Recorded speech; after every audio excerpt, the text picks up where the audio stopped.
Bienvenue au Polysécure épisode pour les PME. Je suis avec un quatuor de feu, parce que je sais compter. Je suis avec Alexandre, Dominique, Nicolas et Cindy. Comment allez-vous? Top shape, toi? Super bien. Et notre invité spécial, Alexandre, parce qu'on fait une série en 3 actes sur la résilience, la crise et tout ce que ça comporte, spécialement pour les PME, parce que c'est des entités qui sont mal desservies pour ce type de choses-là, vont apprendre à la dure, bien, puis malheureusement beaucoup trop tard, qu'est-ce qu'une crise et comment la gérer. Fait que, Alexandre, je vais te laisser faire un démarrage et je suis sûr que l'autre trio va intervenir. OK. Donc c'est vrai que les PME, ça se gère pas du tout comme les grosses entreprises en termes de gestion de crise. C'est pas les mêmes moyens, c'est pas les mêmes priorités, c'est pas les mêmes règlements. Et donc elles se retrouvent très très facilement dans le trouble lorsque ça leur arrive, parce que tout simplement elles sont pas prêtes, parce que leur priorité c'est pas la gestion de crise, c'est le quotidien là, et ils mettent les moyens sur le quotidien. Donc c'est pas mal une grosse différence par rapport à ça.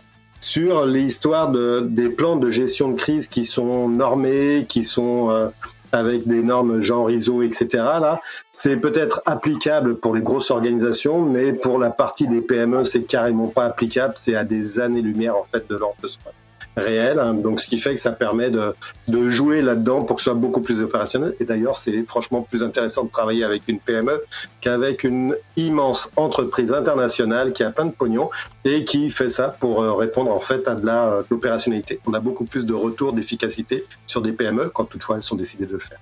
Donc, Alors, Dominique, je vais pas faire le vendeur de Babrin dire c'est pas une question de si, c'est une question de quand, hein, le fameux discours qui fait peur, mais la réalité reste la réalité et les cyberattaques il y en a tous les jours et puis ça vient frapper les business là. Je me pose la question encore une fois, comment est-ce qu'on peut faire quand on est une petite entreprise, pas une grande, donc on n'a pas la chance d'avoir une équipe de cybersécurité, on n'a pas la chance d'avoir des gens de conformité, etc. C'est comment est-ce que c'est quoi le bon conseil qu'on pourrait donner pour dire ok, s'il doit rester qu'une seule chose à la fin de la journée, c'est ça qu'il faut faire. Avant d'aller là-dessus, j'ai encore plus b.a.-ba, mais qu'est-ce qui peut se passer? On parle de cyberattaque, on parle de cyberincident, mais je pense qu'il y a des personnes qui concrètement comprennent pas forcément c'est quoi qui pourrait se passer, et surtout l'impact que ça a sur l'entreprise. Sur ça, en fait, la réponse, c'est simple, c'est que tant que t'as pas goûté, tu sais pas. Donc, la meilleure approche, hein, c'est tu mets le PDG de l'entreprise, de l'organisation et son N-1 là, dans l'eau bouillante. Puis tu vois ce qui en ressort. Donc, pas littéral, s'il vous plaît, pas littéral. Vous n'appliquez pas littéralement ce qui est le conseil qui est. Mais l'idée, c'est les mettre face à la situation et ça se fait très facilement. Tu sais, c'est un tabletop, ça peut se faire en 1 heure. Hein, et puis on amène en fait le tour de table sur une situation qui bloque l'entreprise et qui bloque l'entreprise sur plusieurs semaines. Donc ça a pour effet de choquer tout le monde et puis c'est bien là. Et ensuite de ça, une fois que le choc est passé, c'est ok, comment est-ce qu'on fait maintenant? Et c'est là où on va ressortir ce sur quoi on n'est pas prêt du tout. Donc en 1 heure, ça donne déjà une bonne vision là de sur quoi on va tomber lorsque ça va nous arriver. Après, dans un deuxième temps, c'est la construction tout simplement du plan de gestion de crise. Mais là encore, c'est un plan de gestion de crise hyper simplifié parce que on n'a pas le temps de passer avec un document qui fait 30 pages. Ça n'a aucun sens. 3 pages dans une PME, c'est amplement suffisant. Et quand tu dis, tu vois, crise là, est-ce qu'on définit, est-ce que c'est le temps de définir qu'est-ce qui est une crise ou pas de crise, qu'est-ce qui fait mal, qu'est-ce qui fait pas mal, est-ce que tu as des bonnes guidelines, est-ce que c'est un chiffre d'affaires, à partir de quand on dit qu'on arrête, en fait t'es pour pas faire l'effet Pierre et le loup et puis dès qu'il y a un truc bizarre, hop on démarre une crise quoi. Non, et puis c'est intéressant ta question parce que oui, des crises, les PME ils en vivent tous les jours. Tous les jours, on vit des crises dans les PME et c'est devenu un mot valise. Donc l'assistante qui se casse un ongle, pouf, on est dans une crise. Une machine qui s'arrête, pouf, on est dans une crise. On s'entend que entre la machine qui s'arrête et puis l'ongle de l'assistante, là, le chiffre d'affaires est pas le même derrière. Donc généralement, ce qui qualifie une crise, hein, c'est l'arrêt de la productivité, l'arrêt du rentrée d'argent, l'arrêt de la capacité de fonctionner ou de rendre le service ou de rendre sa mission. C'est aussi simple que ça, là. Donc, si c'est Simone qui s'est cassé un ongle, désolé, là, on n'est pas sur une crise. Par contre, ta chaîne de production qui vient de s'arrêter, là, très rapidement, tu vas rentrer dans une crise. Je t'entends parfaitement, Alexandre, mais tu vois, dans nos missions qu'on a, souvent, c'est difficile de reconnaître où il y a de la valeur dans l'entreprise, qu'est-ce qui fait vraiment mal, parce que on a nos biais cognitifs. Oui, le patron de l'entreprise, il le sait, là. Mais souvent, on a du mal à se dire, ah oui, mais c'est ça qui est vraiment important, c'est là qu'il y a la valeur, puis c'est ça que si jamais on perd ça, ben oui, c'est là où on va pouvoir déclencher une crise. Donc, je pense qu'il y a vraiment un petit exercice, comme tu le dis là, de regardons, faisons-nous un peu challenger pour dire, aïe, à partir de ça, ça va faire mal, puis c'est ça la crise. Ouais. C'est ça notre point de démarrage. C'est vraiment en fait la mise en situation. Pour moi, là, le plus efficace de tous les trucs entre je fais un business impact analysis, je discute avec les gens, pour vous, c'est quoi les fourchettes dans lesquelles vous êtes machin, tout ça, là, c'est bien, c'est normé, c'est du 22301, c'est superbe. Si tu vas être normé, parfait. Mais dans la vraie vie, là, on est vraiment à des années-lumière entre ce que la norme dit et la vraie vie. Et la vraie vie, là, c'est de mettre les gens, et encore attention dans l'eau tiède, pour pas que les gens se brûlent, mais de les mettre en situation. Et très rapidement, les langues se délient. Et des mises en situation comme ça, j'en fais plusieurs dizaines par année, et les langues se délient, et elles se délient très rapidement. Et l'argent, enfin parler d'argent rend intelligent. Hein. Quand tu arrêtes ton business, t'as plus d'argent qui rentre là, et toutes les directions, tous les pôles de l'organisation vont très vite voir chacun à leur niveau qu'est-ce qui est réellement important pour répondre en fait à la mission de l'organisation, que ce soit privé, public, on s'en fout là. Mais très rapidement, ça arrive comme ça. Donc une mise en situation, et puis tu les passes les uns derrière les autres, hein, puis on a une méthode par rapport à ça là, et tout de suite ils vont très très vite trouver qu'est-ce qui est vraiment essentiel pour eux. Et là vous avez gagné 1 an de business impact analysis, et vous avez gagné des dizaines de milliers de dollars là sur des trucs qui au final ne seront pas utilisés quand on fait des trucs dans les normes. Donc mise en situation là, et très rapidement là, pour les PME, et c'est ce que je conseille très fortement, hein, mise en situation, 1 heure, et en 1 heure, là, vous avez déjà fait un portrait, là, et après, il n'y a plus qu'à ramasser, à travailler sur la réalisation de ce qu'on a trouvé pour mettre vraiment des procédures par rapport à ça. Est-ce qu'on gère ça tout seul si on a une PME, une crise, ou est-ce qu'on devrait quand même avoir quelques numéros de téléphone prêts à intervenir? On a quand même des obligations au lieu de la loi, ça nous arrive. Comment est-ce qu'on gère justement ça? Voilà. Ça, là, c'est en effet en fonction du type de PME, tu vas avoir des obligations vis-à-vis de la loi, vis-à-vis de tes organismes de tutelle, si tu travailles dans de l'alimentaire versus dans du pharmaceutique, versus dans de l'industrie, versus... peu importe où tu arrives, de toute façon, il y a toujours un moment ou un autre, tu vas être confronté à une loi, ne serait-ce que la loi 25. Donc, c'est clair que quand on fait cette mise en situation, il y a plein de choses qui vont ressortir, et là, les obligations légales, réglementaires vont sortir. Et à ce moment-là, bien évidemment, quand on arrive sur un truc en disant, bah tiens, il faut que je fasse une déclaration au truc alimentaire, etc., là, bah, ça va nécessiter que tu aies les coordonnées de ton truc alimentaire pour leur signifier que tu as tel problème, etc. Donc tout ça, là, quand ça pop-up, c'est là où on arrive sur la phase, donc toujours dans la préparation, ensuite de ça, de la construction du plan de gestion de crise. On lève les loups, on construit par rapport à ce qu'on a levé là, et ensuite de ça, on va récupérer ces numéros, ces normes, ces machins comme ça. Mais c'est relativement, au final, simple. Donc avoir des sociétés, et là on va parler dans un prochain épisode de pendant la crise, hein, comment ça va se vivre. Mais c'est clair que si on veut que ça se passe bien pendant la crise, là, t'as intérêt d'être préparé avant. Un exemple flagrant là sur la notion d'annuaire de mes parties prenantes, mon assureur, mon fournisseur, etc. Là, c'est très intéressant quand je mets en place des plans de gestion de crise. Hein, il y a un volet annuaire. La récupération des numéros de téléphone peut prendre plusieurs heures en temps de paix. Parce que c'est éparpillé à droite à gauche, les numéros de contrat, les ci, les ça.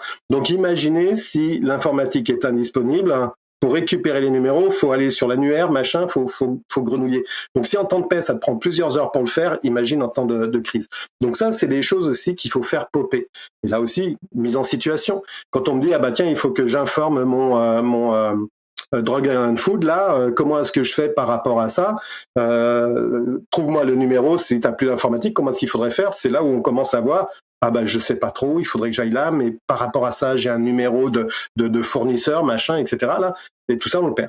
Et si je lis entre les lignes, là, ça voudrait dire que Tu voudrais faire une sorte de document où on écrirait nos numéros dans une seule base, là, dans un petit truc, plutôt que d'avoir ça dans nos systèmes perdus dans des milliers de contrats à gauche et à droite. Sur le réseau inaccessible en cas de ransomware. Sur le réseau qui marche plus.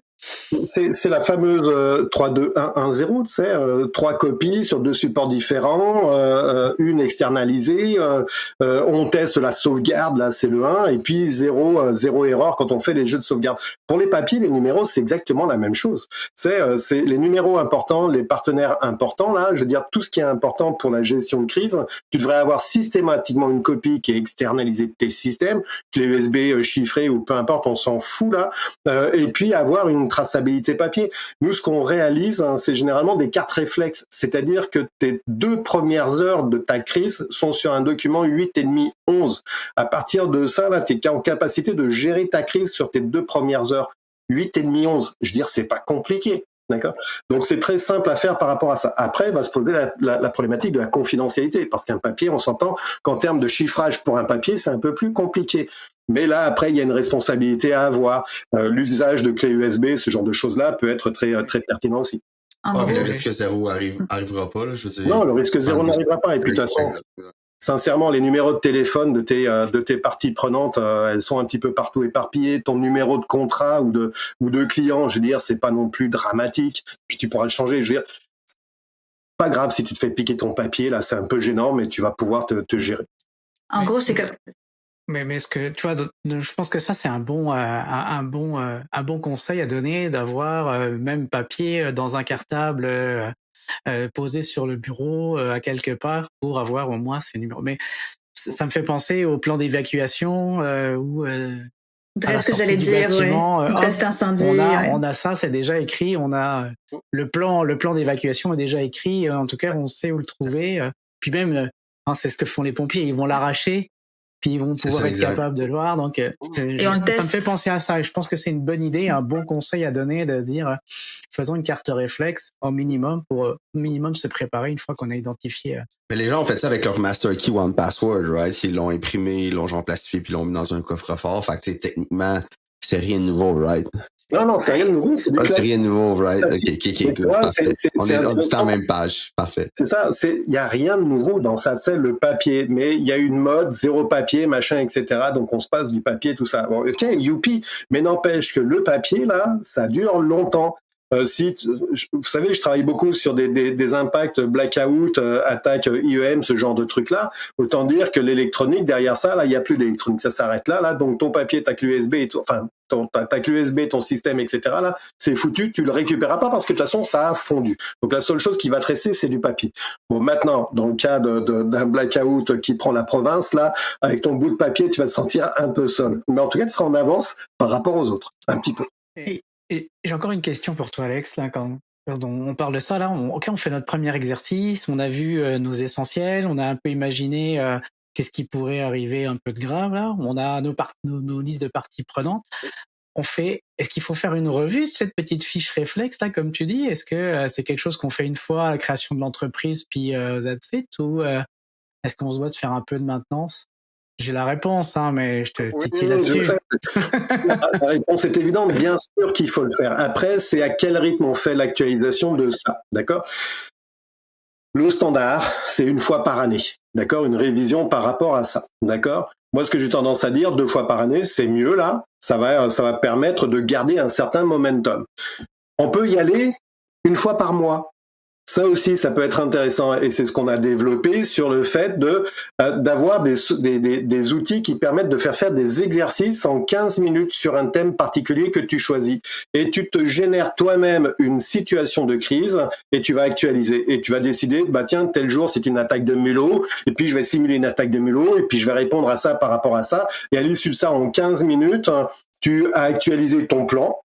Et puis, en même temps, tu t'es fait une nouvelle fiche réflexe sur l'attaque du mulot. Et puis, le mois d'après, tu vas te faire une grève ou je sais pas trop quoi, là, et puis tu vas jouer ta crise pendant 15 minutes, et puis hop, tu vas te générer une fiche. Ça, là, je veux dire, il y a l'actualisation du groupe complet mise en situation une fois par an, qui est une simulation, un tabletop, appelez-le comme vous voulez, où là on va regrouper tout le monde, ça va être quelque chose de conséquent sur 3 heures d'exercice par exemple, mais tous les mois, tu es en capacité de faire un exercice, un micro-exercice de 15 minutes. Et l'idée là-dedans, c'est de conserver le momentum. Il faut bien comprendre que tous ces gens-là qui ont des PME, là, ce sont pas des gestionnaires de crise. La crise, ça les emmerde, ils savent pas ce que c'est, là. Il y a aucun intérêt pour eux. Ils ont d'autres problèmes à faire tourner leur boutique pour que ça fonctionne, avoir de l'argent qui rentre chaque mois, etc. Si on vient leur dire, écoutez, tous les mois, on va faire 3 heures d'exercice, ils vont dire, ouais, mais c'est 3 heures de business que je perds pour tes bêtises. Par contre, garder un momentum de 15 minutes, ça, c'est vraiment parfait parce que ça se fait très rapidement. Peut-être tu roules en voiture et puis tu te mets un scénario. Il y a des possibilités comme ça. Je veux dire, tu es dans le bus ou dans un transport, peu importe, et puis tu te lances un petit scénario. 15 minutes, ça se fait comme ça. Mais ce que ça génère au niveau du cerveau, c'est d'amener en fait une certaine résilience continuelle et tu vas avoir des connexions dans ton cerveau qui vont te permettre de dire « Ah tiens, s'il m'arrive ça, je trouve la solution quasiment tout de suite. » Et ça, ce gain-là, de temps-là, qu'on gagne, est hyper important pour une PME parce que tu peux pas te permettre d'attendre parce que plus tu attends, plus ça a un impact sur la fin de ta PME. Puis une PME, c'est difficile à construire, c'est très facile à perdre. Ah, puis il faut que tu communiques bien. En plus de gérer le stress puis tout, ça va être notre prochain point, ça va être bon, comment qu'on manage ça, là, tout brise. Mais en plus de prendre les bonnes décisions, il faut que tu communiques bien puis que tu gères les personnes puis il y a tout l'autre côté qui vient en plus de gérer ton toi-même.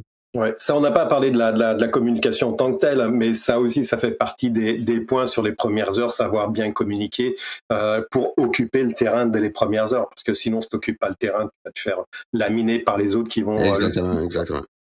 Oui, et c'est l'occasion de terminer ce volet-ci pour passer à l'acte 2. Donc, je vous remercie de cette collaboration-là, puis on va passer à l'acte 2 qui va justement aller dans le feu de l'action, justement dans l'eau bouillante. Fait que sur ça, je vous remercie énormément. Merci. Bye.